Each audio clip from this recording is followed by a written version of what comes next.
Chapter 14. Now Joab the son of Zeruiah perceived that the king's heart was toward Absalom. And Joab sent to Tekoa, and fetched thence a wise woman, and said unto her, I pray thee, feign thyself to be a mourner, and put on now mourning apparel, and anoint not thyself with oil, but be as a woman that had a long time mourned for the dead, and come to the king, and speak on this manner unto him. So Joab put the words in her mouth. And when the woman of Tekoa spake to the king, she fell on her face to the ground, and did obeisance, and said, Help, O king. And the king said unto her, What aileth thee? And she answered, I am indeed a widow woman, and mine husband is dead. And thy handmaid had 2 sons, and they 2 strove together in the field, and there was none to part them, but the one smote the other, and slew him. And behold, the whole family is risen against thine handmaid. And they said, Deliver him that smote his brother, that we may kill him, for the life of his brother whom he slew. And we will destroy the heir also, and so they shall quench my coal which is left, and shall not leave to my husband neither name nor remainder upon the earth.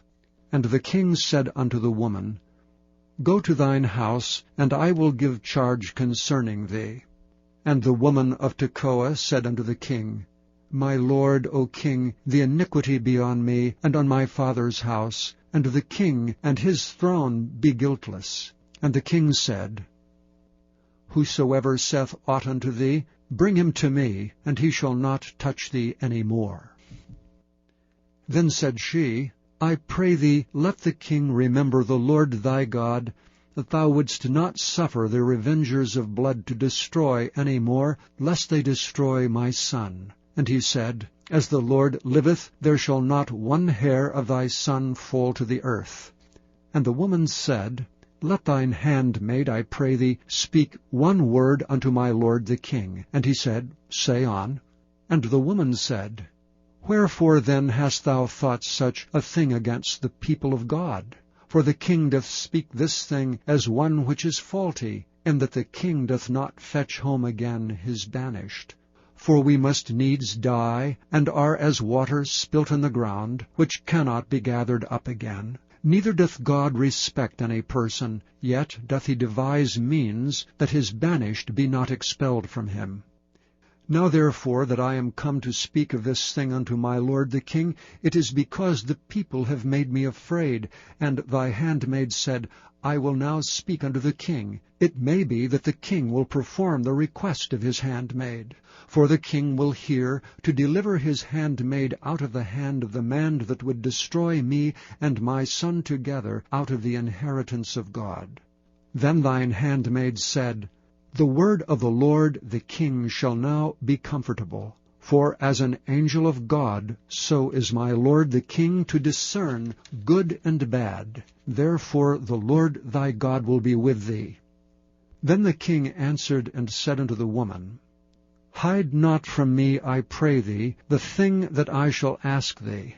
And the woman said, Let my lord the king now speak. And the king said, Is not the hand of Joab with thee in all this?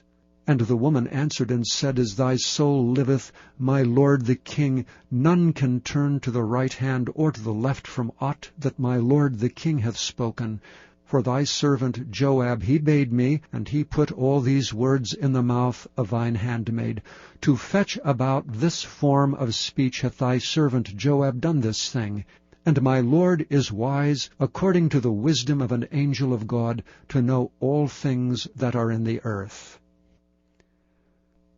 And the king said unto Joab, Behold, now I have done this thing. Go therefore, bring the young man Absalom again. And Joab fell to the ground on his face, and bowed himself, and thanked the king. And Joab said, Today thy servant knoweth that I have found grace in thy sight, my lord, O king, in that the king hath fulfilled the request of his servant. So Joab arose and went to Geshur, and brought Absalom to Jerusalem. And the king said, Let him turn to his own house, and let him not see my face. So Absalom returned to his own house, and saw not the king's face. But in all Israel there was none to be so much praised as Absalom for his beauty. From the sole of his foot even to the crown of his head there was no blemish in him. And when he palled his head, for it was at every year's end that he palled it, because the hair was heavy on him, therefore he palled it, he weighed the hair of his head at 200 shekels after the king's weight. And unto Absalom there were born 3 sons and 1 daughter, whose name was Tamar. She was a woman of a fair countenance. So Absalom dwelt 2 full years in Jerusalem, and saw not the king's face. Therefore Absalom sent for Joab, to have sent him to the king, but he would not come to him. And when he sent him the 2nd time, he would not come. Therefore he said unto his servants, See, Joab's field is near mine, and he hath barley there. Go and set it on fire. And Absalom's servants set the field on fire. Then Joab arose and came to Absalom unto his house, and said unto him, Wherefore have thy servants set my field on fire? And Absalom answered Joab, Behold, I sent unto thee, saying, Come hither, that I may send thee to the king, to say, Wherefore am I come from Geshur? It had been good for me to have been there still. Now therefore let me see the king's face, and if there be any iniquity in me, let him kill me.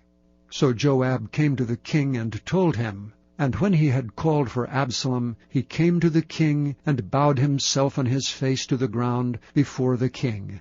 And the king kissed Absalom.